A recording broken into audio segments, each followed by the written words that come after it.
lots of cattle on this road. Yeah. Quite curious. So yeah, we're off to a new destination, which is a bit of an unknown again, as we are winging it. So we got Winton on the list. And Boulia. Boulia. So those are the two towns that we have marked, and we're just going to see how far we go. We're going to have a look at both of the towns. If they're interested, we'll stop and show you around a little bit. And if not, we'll just pass through. We haven't got reception again, so we're not quite sure on the details of the towns, but as soon as we drop into reception, we want to find out a bit more and then decide if we stop or continue going. Yeah. Yeah, so the road's not too bad. Easy one. Let's go. Yes. In the last episode, we left Townsville and explored the Porcupine Gorge, and we are now on our way across the desert, visiting some of the remotest towns in Australia until we reach Port Augusta, a journey of over 2,000 kilometres.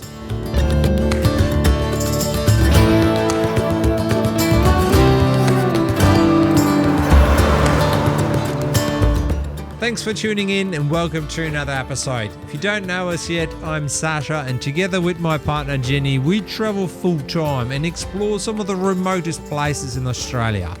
Believe me, you don't want to miss this amazing adventure along the Birdsville track. It certainly has surprised us.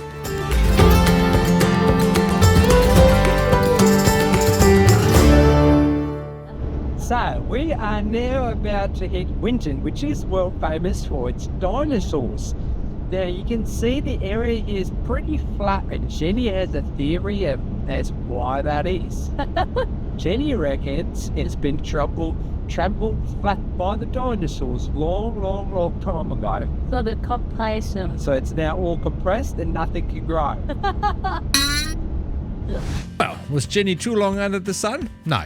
I later found out that the nearby Lake Kyrie Conservation Park features a 95 million year old dinosaur stampede site with over 3,300 footprints. She was right after all. Here we go, Winton Town.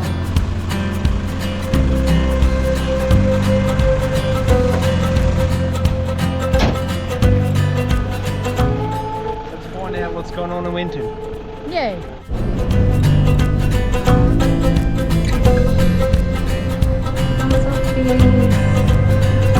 Oh, the historical town by building. Bedourie. Look like the bus stop. Winton is famously known as the home of the Waltzing Matilda, which has later become Australia's unofficial national anthem, with Banjo Patterson writing the song here in 1895 and the local pub hosting the first public performance of the song in the same year. Winton has a population of around 900 people, mainly involved in sheep and cattle raising, with the first European settlers arriving here in 1866. Today, Winton is renowned for housing the world's largest collection of Australian dinosaur fossils and is a significant part of the Australian Dinosaur Trail. The town also hosts the Outback Festival every 2nd September, featuring unique events like the Australian Dunny Derby, where teams race decorated outhouses. Not sure how that came about. To sum it all up, there's lots to do for a small outback town in the middle of the desert. Unfortunately for us, we have to keep going and put Winton down to our next bucket list for a longer stay. Alright, well that was Winton just now, which is already a pretty old town in terms of history. Unfortunately, we don't want to spend too much time there, so we are heading straight towards Boulia now, but we're going to make a stop and an overnight stop at Australia's most remotest pub.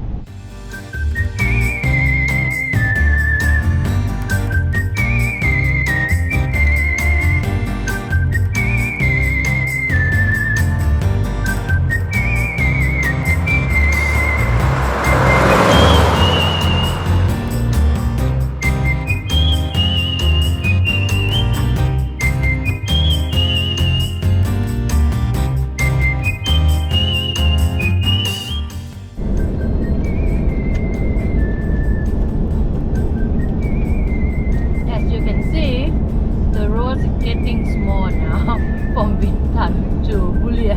How you feel the driver? Yeah, it's turned into a one lane. And have nothing else along the side of the And it's road. funny because road trains are still on these rides. You literally have to pull over.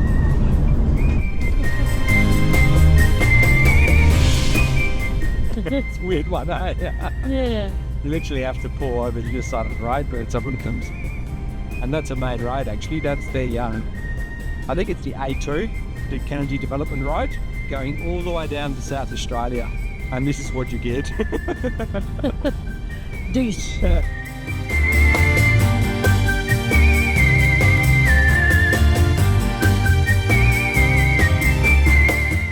Although driving through the desert can be quite eventless, every once in a while you come across something interesting, like this family of emus, or as we like to call them, the bush chooks.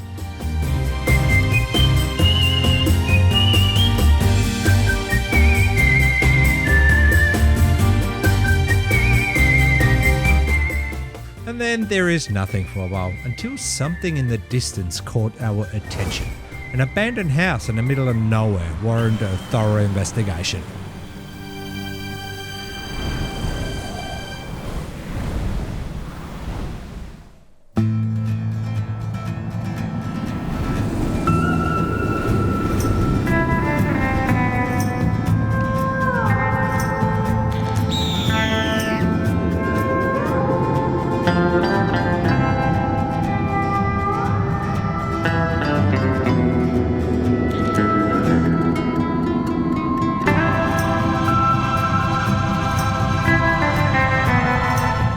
This was something out of a Clint Eastwood movie, eerie and isolated.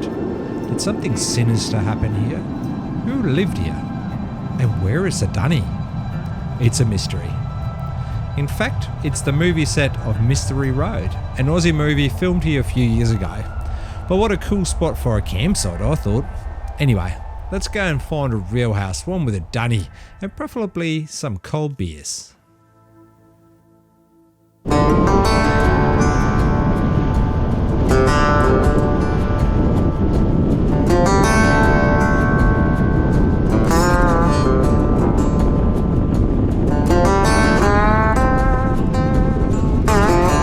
Middleton Hotel.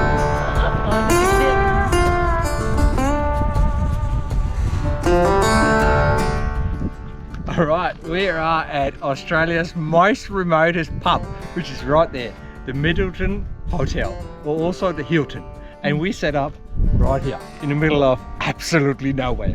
Have a look around. Middleton's history began with the exploration of the area in 1862, when John McKinley passed through the area in search of the lost expedition of Burke and Wills. If you don't know who these two fellas were, get a history lesson and be assured they are heroes.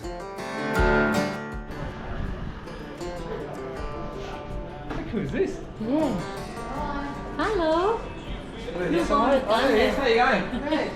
There's somewhere we can set up our Across tents. the road, Across the road? yeah, and if you use our shower and toilets as a donation to the Royal Flying Doctor. Yeah, 100%. Fires and all. Yeah, that's alright, as long as we've got cold drinks and hot milk. Toilet and shower.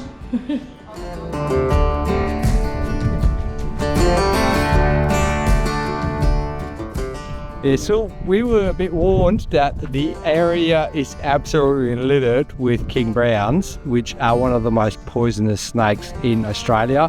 Mulga snakes as well. So she said if you do step out of your camper trailer, make sure you bring a torch because it's bloody dangerous out here. And you don't want to get bitten because help is far, far away. Let's set up. The hotel was built during the Cobb and Coal area and was a changing station where tired horses were replaced with fresh horses on the route between Winton and Boulia's mail service 216. One of the real coaches and other historic relics can still be seen here, and everything about this place just transforms you back in time. Today the hotel offers friendly hospitality, cold drinks, great food, accommodation and free camping with hot showers. And no, the ATM doesn't work.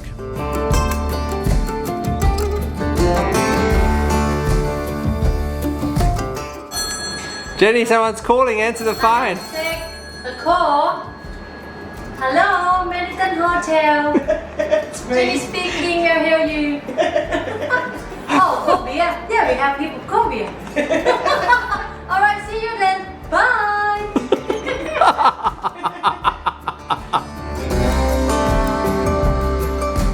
Although not cheap, we did have more beers than we should have, and the chef cooked us up an amazing feed, so we can highly recommend this place, and we would definitely come back.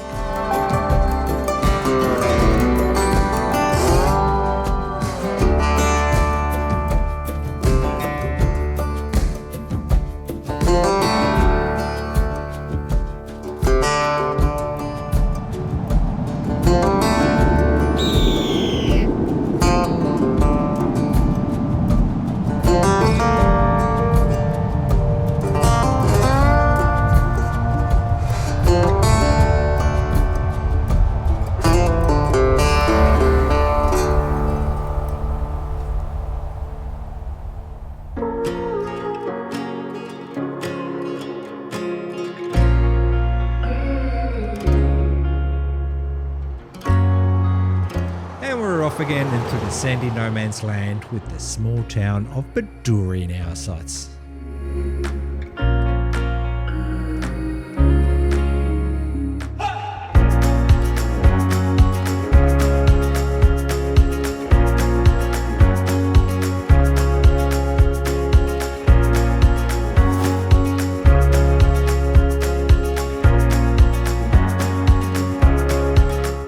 Again, we come across something amazing, one of Australia's rarest plants, the waddy tree.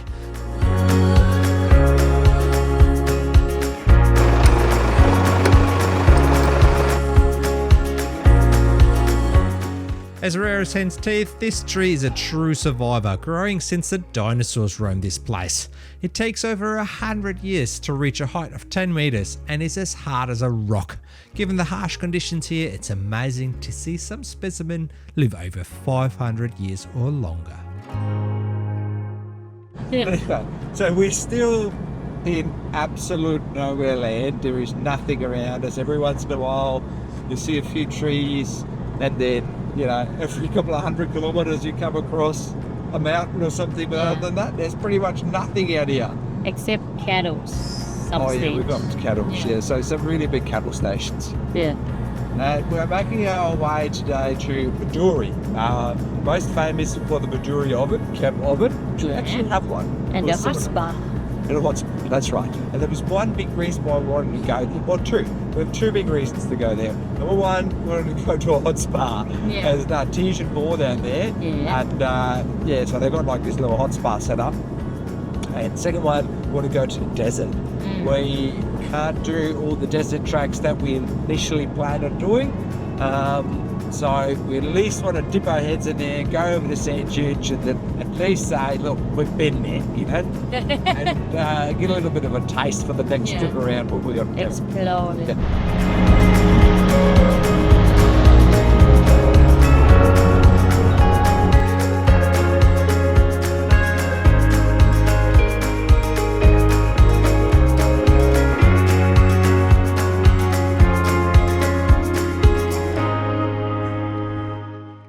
So we've just arrived at Bedourie and Caravan park. the tourist caravan park, which is not really a caravan park as such.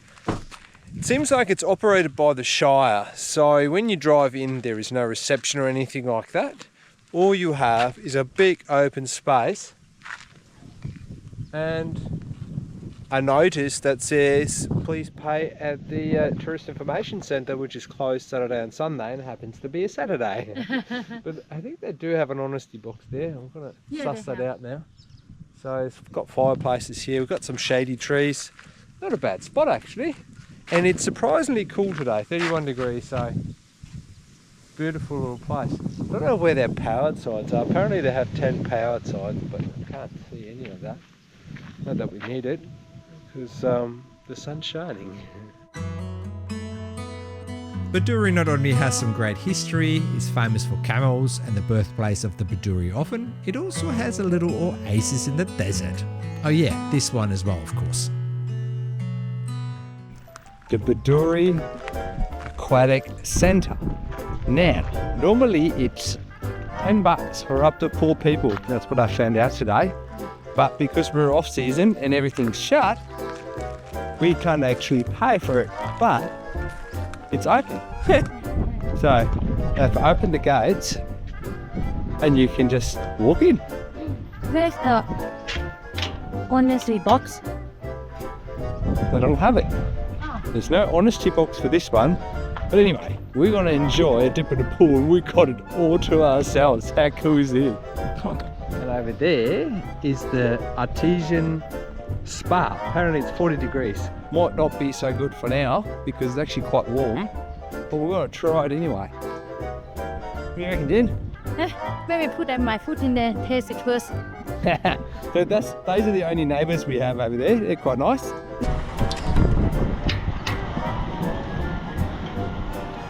Wow. So no chlorine in this one. This apparently gets constantly fed by the artesian ball. Let's tip. I can feel the heat. Ooh, Oh, it's hot. but It's hot. punch in, I reckon it's okay. So apparently it helps relieve pains and aches. Sounds good to me. I can smell the sulphur a little bit. Come on, Jenny. Yeah. Give it a dip.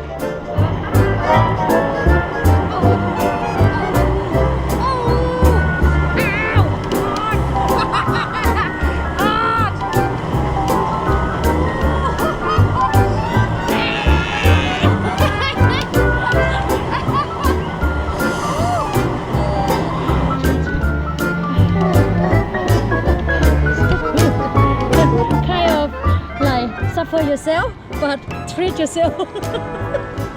My God. I think I burned my nuts.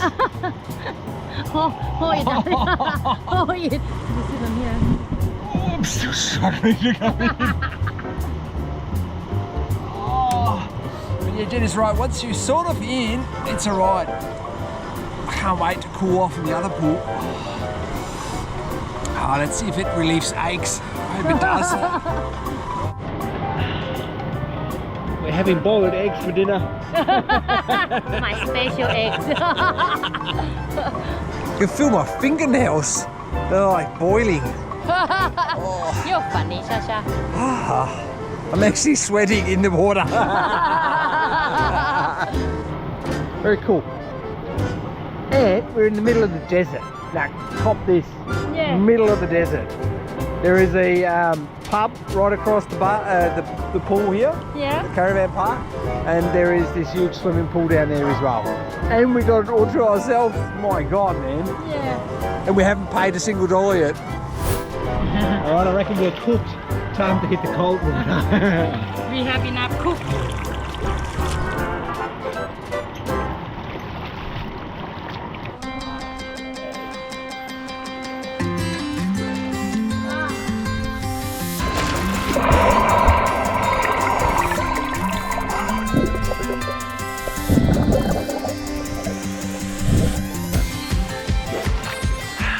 Here we go. That is beautiful, guys. That water temperature is absolutely delightful.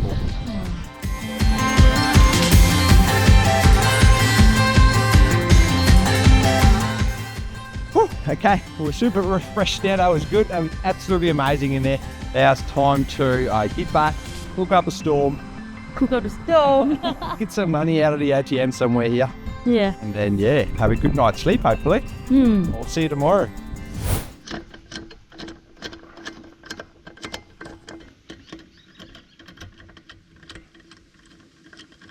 I'm back fixing things again. Unbelievable. When you think that everything is back into shape, I find another problem. Now, the repairer from our last accident where the tyre came off could not get any spare parts, which is fair enough. So he couldn't get the rim. And apparently you'd have to order it in from China. So this is a Chinese-made camper trailer, obviously. And most of them are. Not that there is anything particularly super wrong with that. The problem with it is the spare parts and what the mechanic has done.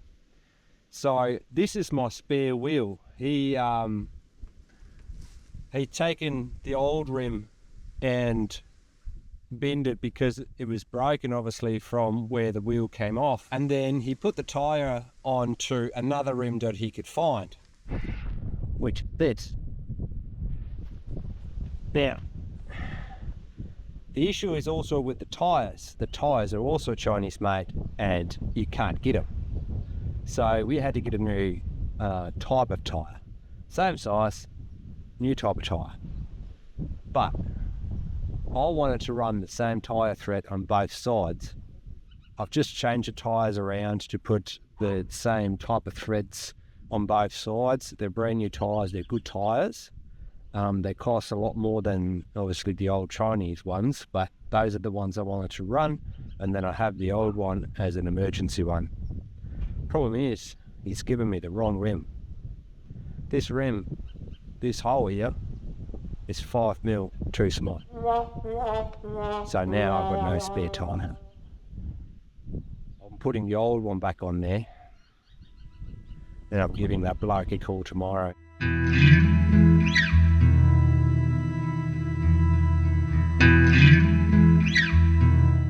Not far from Bedourie is the start of the Simpson Desert, Australia's 4th largest desert to be precise, with an area of over 176,000 square kilometres of dry red sand. And below it lies the Great Artesian Basin, one of the largest inland drainage areas in the world. We originally planned to cross the desert here from Bedourie to Alice Springs, about 700 kilometres to the west, but unfortunately this will have to wait for another time.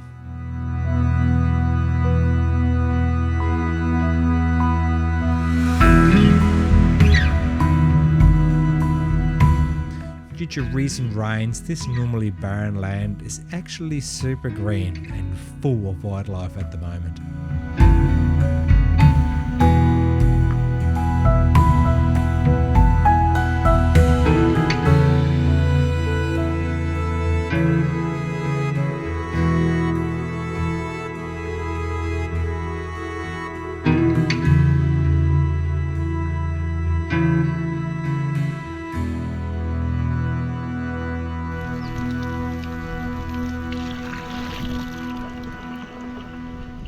Get ready to hit the road again.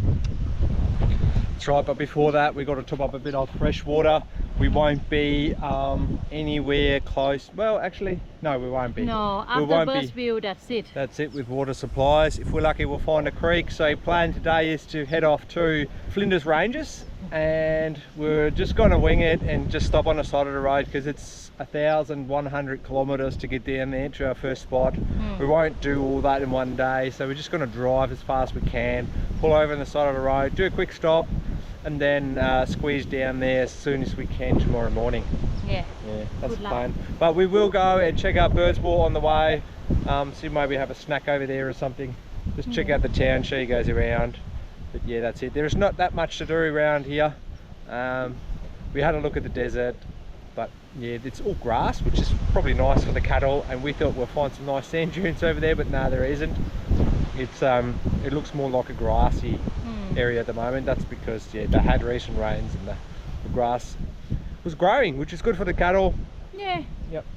Just wish us luck with the tire. Yeah, so that's my biggest issue. If that thing goes today, I'm in a bit of a pickle. We have no spare part at all. Well, we've got the tyre, so I might be able to bush mechanically whack that tyre onto that rim if things go really pear-shaped. Yeah. But to be honest, I've never done that before. I have a theory of how I can do it. If it really works practically, I have no idea. And we are that far out. For anyone to come and tow us, I reckon it'll be at least a day or two before they can come out. Yeah. Anyway, let's fill up some water.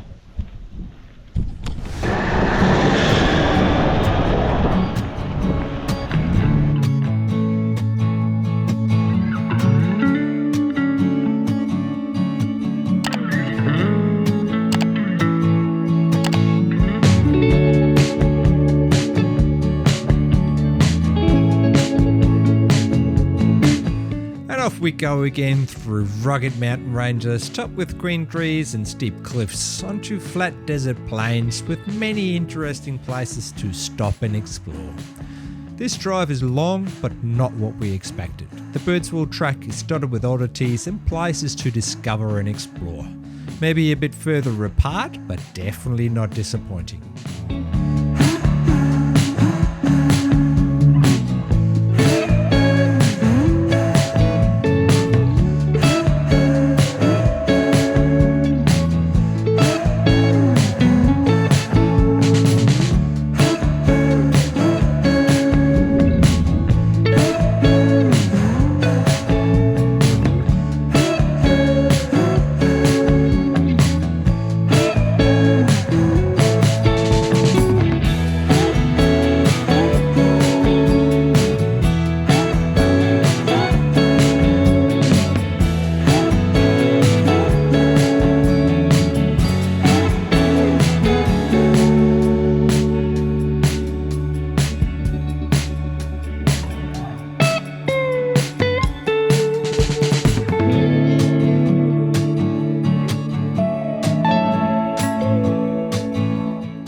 The end of the Birdsville trek is of course the town of Birdsville, one of Outback Australia's most recognised towns.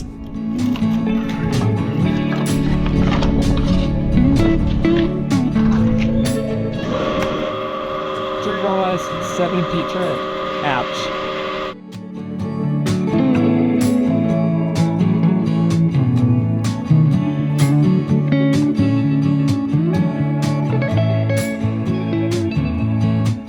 Once a notorious place the rich cattle drovers move their stock, Birdsville is a thriving community where you can enjoy a cold drink at the iconic Birdsville Hotel, try your taste buds on a curried camel pie, back a winner at the world-renowned Birdsville races, or just have a rest at the local Anzac Park, which also has a water playground for the kids.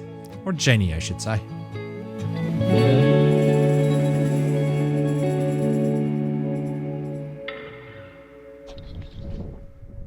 Yep, that's us for the moment. Well, for tonight anyway. So we didn't quite make it all the way down obviously to the Flinders Ranges. So we just pulled over somewhere here behind a sand dune. Just stayed the night here. The flies are a bit horrendous, but that's what you get when you're out in the stinks in the desert. I reckon it'll be alright for a night. Be some good night stars.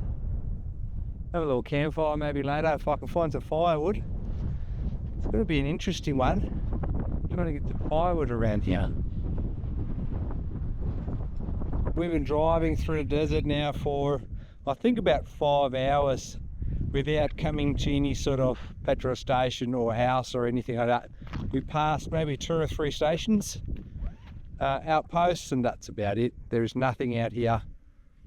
You'll see occasionally a couple of trees, but that's it. It just looks like this the whole way through. So yeah, not the most scenic drive, but it's definitely interesting. I actually like it. I enjoy going through the desert. It has something remote about it, and I guess that's really what it is. It's really remote.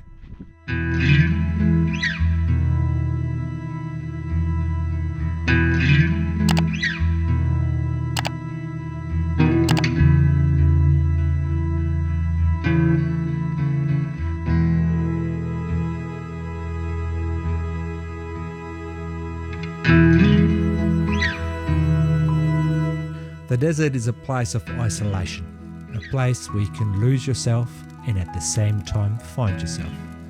Endless spaces and time, empty yet full of life. It seems the past, present and future loses its meaning, somehow emerges into one existence. We are in awe of its beauty and know we will be back for another adventure in this amazing desert.